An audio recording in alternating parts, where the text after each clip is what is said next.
अस्सलाम वालेकुम जी, आप देख रहे हैं द वॉइस पाकिस्तान और मैं हूं आपका मेजबान आदिल अब्बासी। साफी इमरान रियाज खान के हवाले से एक खबर गर्दिश कर रही थी कि वो बुनियादी तौर पे असाइलम लेके पाकिस्तान से फरार हो चुके हैं और वो पाकिस्तान को जो है वो आफतज़दा गैर महफूज कह के यहाँ से चले जा चुके हैं और उन पर ये इल्ज़ामात लगाए जा रहे थे कि वो यहाँ से भाग गए हैं और वो दुश्मनी के मुर्तकिब पाए गए हैं। लेकिन आज सुबह ये खबर गर्दिश कर रही थी, ये खबर जो है मुकम्मल तौर पे ऑथेंटिक खबर आई है कि साफी इमरान रियाज खान ने ऐसा कुछ नहीं किया। असाइलम है क्या? असाइलम का सहारा क्यों कहा गया कि उन्होंने असाइलम लिया?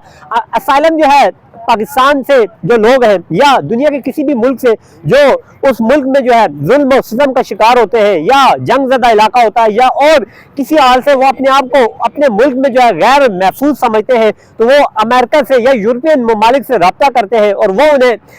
तहफ़्फ़ुज़ के लिए असाइलम फराहम करता है। असाइलम का ये मतलब होता है कि वो आपको आपके मुल्क से जो है या उस इलाके से जो है बुनियादी तौर पे उठाते हैं, अपने मुल्क लेके जाते हैं और वहाँ पे आपको जो है बेसिक इंसानी हुकूक की जो है वो पासदारी कराते हुए दिखाई देते हैं और बेसिक इंसानी हुकूक आपको फराहम करते हैं। तो ये असाइलम की बात थी, लेकिन इमरान रियाज खान ने ऐसा कुछ नहीं किया, किसी मुल्क के असाइलम का अप्लाई नहीं किया था। अपने मुल्क पाकिस्तान को, जिसको वो अक्सर कहते थे कि मैं किसी सूरत नहीं छोड़ सकता, ये हमारा मुल्क है, इसमें रहने की कसम खाई हुई है, ये हमारे बाप दादा की जागीर में आता है, ये किसी के बाप का मुल्क नहीं है। तो इमरान रियाज खान ने असाइलम नहीं लिया और इमरान रियाज खान जो है अब जो है बाइज्जत तौर पे जो है वो बरतानिया में गए हैं। क्योंकि 2 से 3 ममालिक जो है इमरान रियाज खान के करीबी दोस्त ये बताते हैं कि 2 से 3 ममालिक जो है इमरान रियाज खान को ये ऑफर कर रहे थे कि आप हमारे मुल्क आ जाए, आप यहाँ पे आके बैठ के अपनी साफ्ती जिम्मेदारियां जो है वो पूरी करें। लेकिन इमरान रियाज खान जो है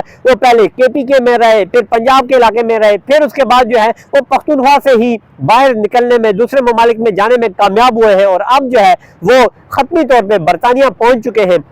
आज सुबह की अपडेट ये थी कि इमरान रियाज खान बरतानिया पहुंच चुके हैं और असाइलम नहीं लिया गया। सिद्दीक जान दीगर जो इमरान रियाज खान के करीबी साथी है, मैंने गुज़िश्ता हफ्ते आपको एक व्लॉग में बताया था कि इमरान रियाज खान बाहिफाजत मुल्क पाकिस्तान से चले गए हैं, लेकिन ये नहीं कहा जा सकता कि वो किधर है, चूँकि उनको सिक्योरिटी के इशूज़ थे। तो अब जो है आज जो है उनके करीबी दोस्त जितने भी है, करीबी साथी जितने भी है, वो इस बात को कंफर्म कर रहे हैं कि साफी इमरान रियाज खान बाहिफाजत बरतानिया पहुंच चुके हैं और ये एक बहुत अच्छी बात है, क्योंकि शहीद अरशद शरीफ के बाद जो है हमारे मुल्क में जो है साफियों के लिए, खुसूसन इमरान रियाज खान के लिए किसी सूरत भी जो है वो हिफाजत नहीं थी। इमरान रियाज खान हर जो दिन था वो बहुत मुश्किलात से गुजार रहे थे, कभी कहीं पे विलाग करना, कभी कहीं पे विलाग करना, छुप छुप के अपना साफती काम करना। तो उनके लिए मेरे ख्याल से पाकिस्तान में जीना जो है वो नागवार हो चुका था। तो इसलिए अब वो जो है असाइलम लेके नहीं गए बल्कि बाहिफाजत बरतानिया पहुंच चुके हैं और अब जो है आप आज के बाद जो है जितने भी उनके व्लॉग सुनेंगे वो बरतानिया की सरजमीन से होंगे, वो बरतानिया में होंगे और वहाँ से ये व्लॉग आएंगे। सोशल मीडिया पे जितने लोग जो है ओवरसीज हैं, बरतानिया में मुकीम है, वो वेलकम करते दिखाई दे रहे हैं। जब से ये खबर आई है तो ये किसी रहमत से कम नहीं थी उनके लिए, वो बिल्कुल खुशी का इजहार कर रहे हैं और ये कह रहे हैं, इस बात का इकरार कर रहे हैं कि हम उनकी हिफाजत करेंगे। खबर ये थी कि सुप्रीम कोर्ट ऑफ पाकिस्तान में मिलिट्री कोर्ट्स का जो ट्रायल हुआ है वो आज जो है अपने आखिरी मराहल की जानिब जो है वो बढ़ता चला जा रहा है। दिफा के वकील ख्वाजा हारिस जो कि अपने दलाइल दे रहे थे, 4 हफ्तों से दलाइल दे रहे थे, गुज़िश्ता रोज कमरा अदालत में मैं मौजूद था। जजेस की जानिब से ख्वाजा हारिस साहब को यही कहा जा रहा था, बारहा ये जजेस जो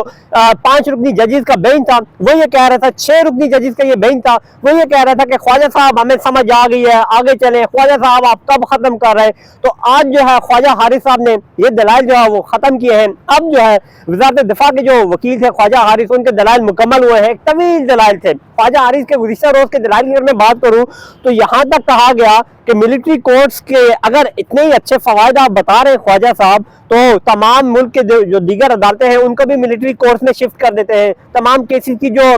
ट्रायल है वो मिलिट्री कोर्ट में किया जाए। ये वकील जो है लतीफ़ खोसा साहब, उनकी जानिब से ख्वाजा हारिस को कहा गया। आज क्या हुआ, आज जैसे ही सुबह सुबह ख्वाजा हारिस के दलाइल मुकम्मल हुए तो वकील जवाद ख्वाजा के जो एक और वकील है उन्होंने आगे किए हुए थे, वो भी चूंकि इस केस में पटिशनर थे, तो उनकी जानिब से ये कहा गया था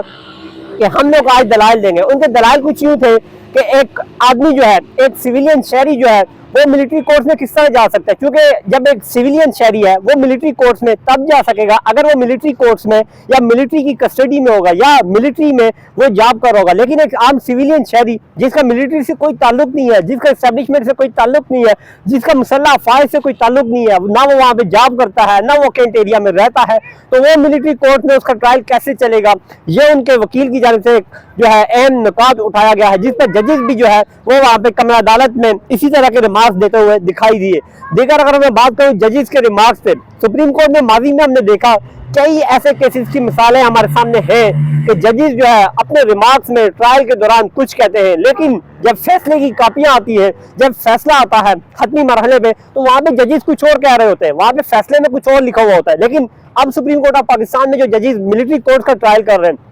وہاں پہ یہ ہو رہا ہے کہ ججز جواد خواجہ کے ریمارکس کے جو دلائل ہیں اس کے بدلے میں ججز جو ریمارکس دے رہے ہیں, جیسے جسٹس جمال خان مندوخیل ہیں, دیگر جو ججز ہیں, مسرت ہلالی ہیں, وہ ملٹری کورٹس کے خلاف دکھائی دے رہی ہیں. وہ ان کے ریمارکس سے ایسا لگ رہا ہے کہ وہ شاید ملٹری کورٹس کے اگینسٹ ہے, لیکن یہ کچھ بھی کہنا قبل وقت ہے. بہرحال یہ جو کیس ہے یہ اپنے اختتام کی جانب بڑھ رہا ہے, چونکہ خواجہ حارث کے دلائل جو ہے ایک لمبے طویل دلائل کی حوالے سے جانے جانے والے خواجہ حارث کے دلائل ختم ہوئے, تو اب سپریم کورٹ آف پاکستان نے پاکستان تحریک انصاف کے دلائل ہوں گے جو کہ سلمان اکرم راجہ اور لطیف کھوسہ, حامد خان شامل ہیں, اس کے بھی جن کے بیٹے حسان نیازی ملٹری کی کسٹڈی میں ہیں, وہ بھی دلائل دیں گے سپریم کورٹ آف پاکستان نے, کیونکہ وہ بھی بطور وکیل اور الگ سے پٹیشنر وہاں پہ پیش ہوئے ہیں. اور اکثر مقامات میں ہم نے دیکھا کہ وہ بڑے اگریسو موڈ میں وہاں پہ بیٹھے ہوئے تھے, کیونکہ ان کا ایک جوان بیٹا جو ہے وہ ملٹری کی کسٹڈی میں رہا ہے اور اب جو ہے وہ اپنی سزا بھگت رہا ہے. تو اب یہ دیکھنے کو مل رہا ہے کہ ملٹری کورٹس کا ٹرائل جو ہے وہ اپنے ختمی مراحل کی جانب بڑھ رہا ہے. تو یہ صورتحال تھی, شہر اقتدار کی تازہ ترین اپڈیٹ تھی عمران نیاز خان کے حوالے سے اور سپریم کورٹ میں ملٹری کورٹس کے حوالے سے. اپنے میزبان عادل عباسی کو دیجیے اجازت. اللہ حافظ.